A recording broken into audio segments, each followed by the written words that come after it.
The Somalis we have in Kenya are Kenyans, and they do have the freedom to move everywhere in Kenya within the new constitution and even the older constitution. They have the right, like every other Kenyan, to own property everywhere.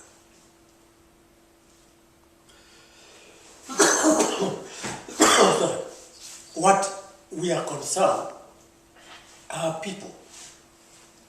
It does not matter whether they are Somalis or other foreigners who actually come to Kenya to create problems.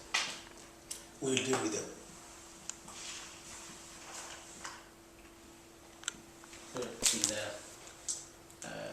It was meant for education and it was lost.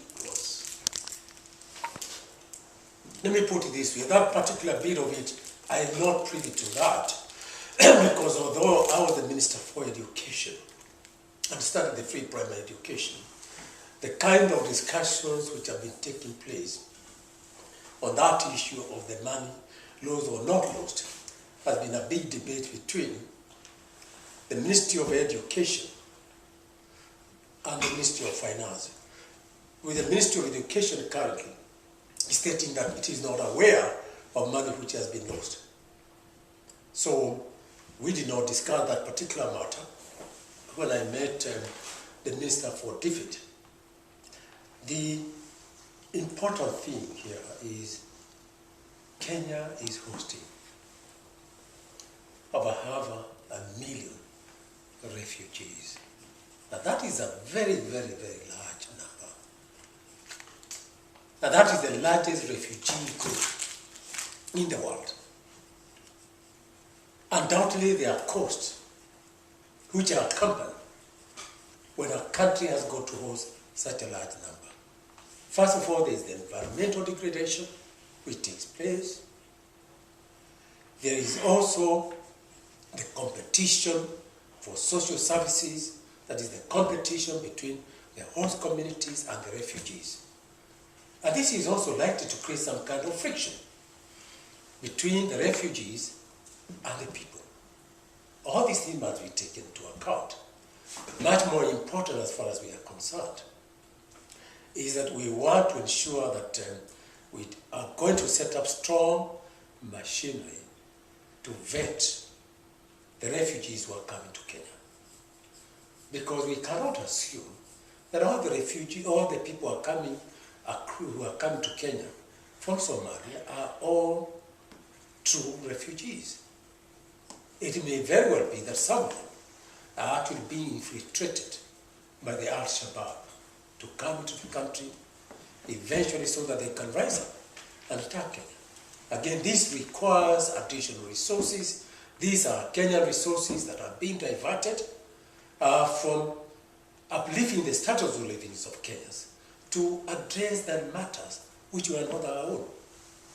Just as, for example, the resources that we are now having to expend on security, sending our own for more than 20 years. Kenya has been hosting almost 500,000 Somalis. We have been spending our resources to try to bring together the warring faction in Somalia so that they can be together. We have trained their own personnel in the hope that they will be able to assist to form a stable government. Even the current transnational government, it will not be there if it were not due to the efforts of Kenyans. I think essentially what I'm saying here is that Kenya has actually had to bear a much greater load than has been recognized internationally. And the time now has come for the international community to come and agree that we must all share this burden together. Swali la mwisho la kwa Kiswahili tu. Okay. Moja tu. Kenya mmekuwa na wakimbizi idadi kubwa sana kama 600,000 hivi. Sasa imekuwa ni changamoto na sasa vita vya Somalia sasa labda zitaongezea wakimbizi. Swali ni kwamba nchi ya Kenya mnafanya nini kuhakikisha kwamba mtapata usaidizi kimataifa? Sisi tumeeleza kinangamanga vile nchi ya Kenya imekuwa ikipata shida, ikibeba mzigo mkubwa zaidi. Tumeambia nchi za nje zote kwamba kwa miaka 20 Somali imeachiliwa tu. Wakati wa Amerika ambao walienda huko in the 90s, baada ya muda mfupi walitoka huko. Alafu nchi ya Somalia imekuwa ni nchi ambayo imesahauliwa. Sasa ambao tumekuwa tukiwa na hii shida ni Kenya, number 1, nchi ya Ethiopia. Na ndio tunasema kwamba wakati umekuja wa usaidizi. Kama nchi zingine hazitafanya hivi, je, hawa ambao wametoka nchi zao ambao wanaenda Somalia, wanaenda kufunzwa mambo sasa ya nini? Ya ugaidi. Wakirudi kwao watafanya nini? Yes. Swali mwisho.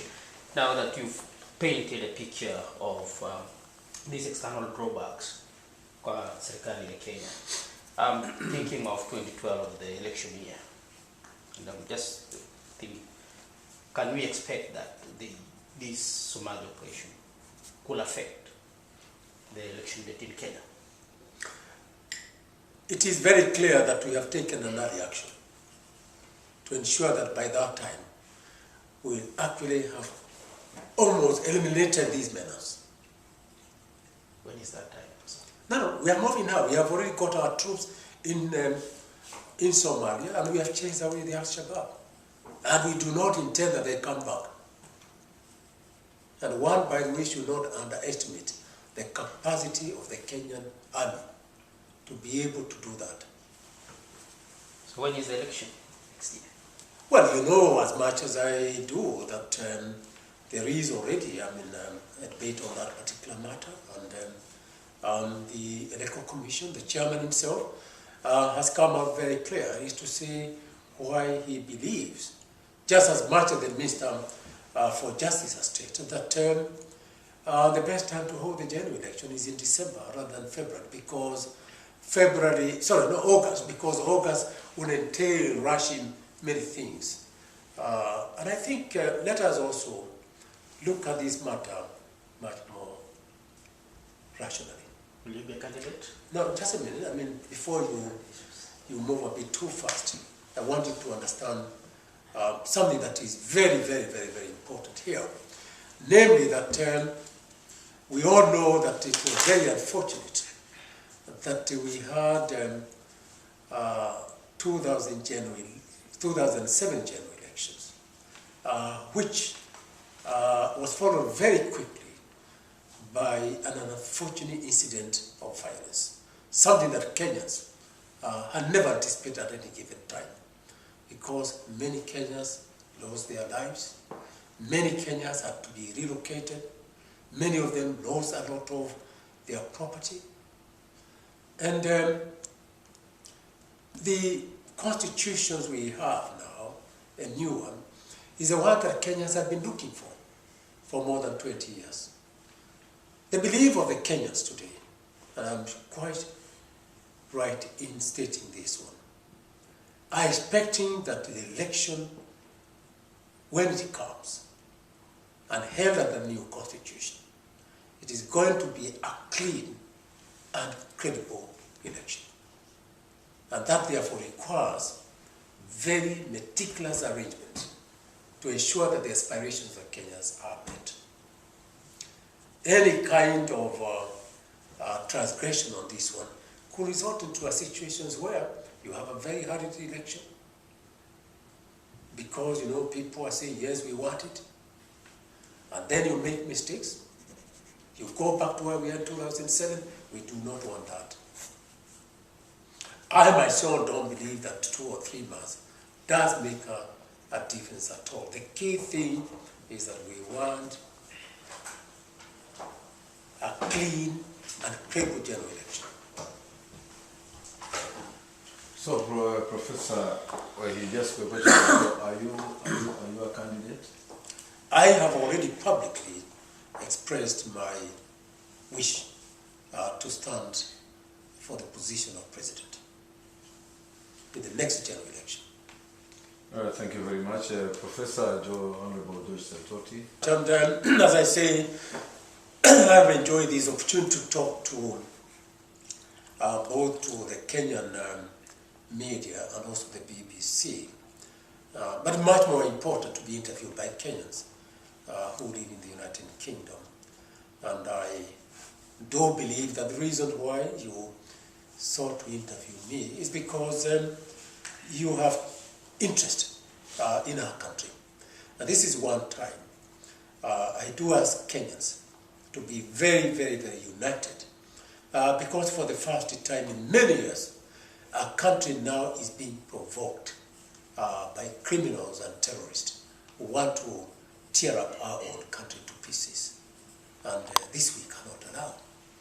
And therefore, I do ask Kenyans, wherever they are, morally, to support our own gallant troops who have chased the Al-Shabaab as far as they could. But bearing in mind, and this you can state it publicly, Kenya has never harbored any territorial ambition for Somalia. That is not our intention.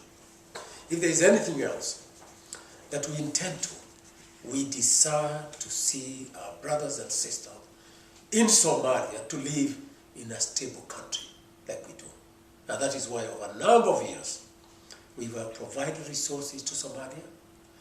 We have allowed their people who have run away from that country to be in Kenya as refugees. And the message is clearly the one I've said. The war against Al-Shabaab is not a war against Somalia. The war against Al-Shabaab is not a war against Islam.